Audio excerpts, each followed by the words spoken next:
রাপ্পা রাপ্পা action হবে। কি হবে? রাপ্পা রাপ্পা অ্যাকশন। এক ধরনের গোপন বৈঠকের আলোচনা চলছে পুতিন এবং ট্রাম্পের মধ্যে। সম্ভবত আরব রাষ্ট্র সৌদি বা দুবাইয়ে এই বৈঠকটা অনুষ্ঠিত হতে যাচ্ছে। এর মাঝখানে আবার ট্রাম্প ঘোষণা দিচ্ছে, জেলি এক কাজ করো, তোমার যে সম্পদ টম্পদ আছে, খনিজ যা আছে ওইগুলো আমাদেরকে দিয়ে দিও, কারণ যেই পরিমাণ ঋণী হইছো এখান থেকে তো বের হওয়া যাবে না। জেলি তো পড়ছে মাইনকার চিপায়।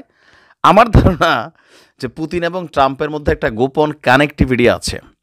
জেলি যেন তাড়াতাড়ি রাজি হয়ে যায়, সেই কারণে সম্ভবত পুতিনরে একটা বার্তা পাঠিয়ে দিচ্ছে ট্রাম্প যে তুমি চুপ করে আছো কেন কাকু, খেলা শুরু করে দেয়। দর্শক, গেল কয়েকদিন যাবৎ কিছুটা স্থিমিত ছিল রাশিয়া ইউক্রেন যুদ্ধ, কিন্তু আজকে পুতিনের পক্ষ থেকে মোটামুটি একটা মিনি কেয়ামত চালু হয়েছে ইউক্রেনে।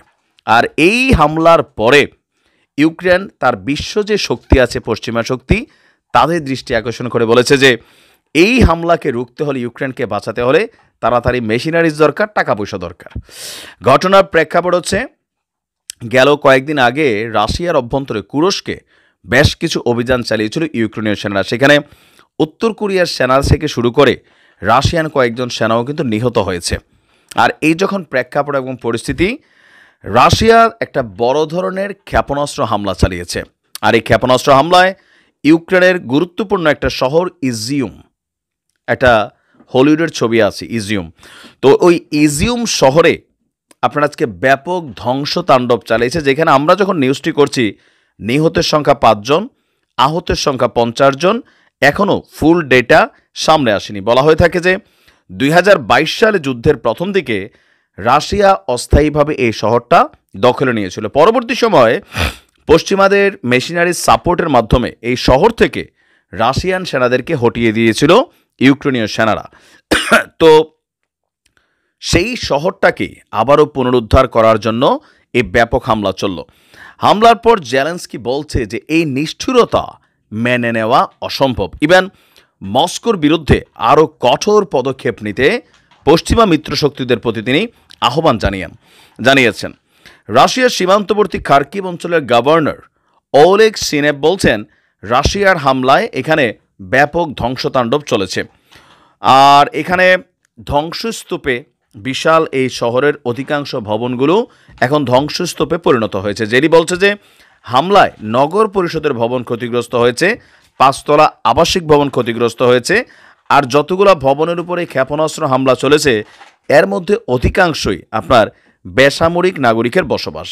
সামাজিক যোগাযোগ মাধ্যমে জেলি আহ্বান করছে যে রাশিয়ার উপর চাপ সৃষ্টি করা দরকার, যতটা সম্ভব শক্তি প্রয়োগ করতে হবে।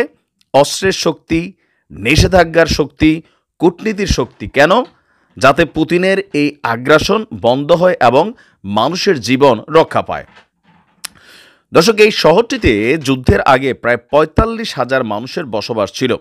যুদ্ধের শুরুতে রাশিয়া কয়েক মাস পর শহরটিকে দখলে নিয়ে যায়, এরপর ইউক্রেন পুনরুদ্ধার করে। তবে বর্তমানে এই শহরে মানুষের সংখ্যা হাতে গোনা কয়েক হাজার। এর মাঝখানে আবারও রাশিয়ার এই হামলায় ইউক্রেনীয় সেনারা সেখান থেকে পিছু হটেছে। ইভেন শহরটাকে রাশিয়া পুনর্দখল করার দিকে যাচ্ছে। শহরটি যুদ্ধক্ষেত্র থেকে প্রায় 40 কিলোমিটার দূরে অবস্থিত। পুতিন বলছে যে ইউক্রেন যদি এই যুদ্ধে এখন পর্যন্ত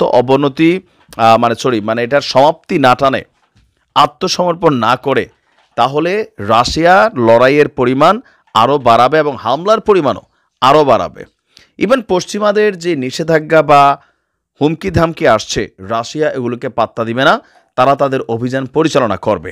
এমনকি সামনের দিকে আরও ভয়াবহ পরিস্থিতির জন্য জেলিকে অপেক্ষা করার আহ্বান জানানো হয়েছে।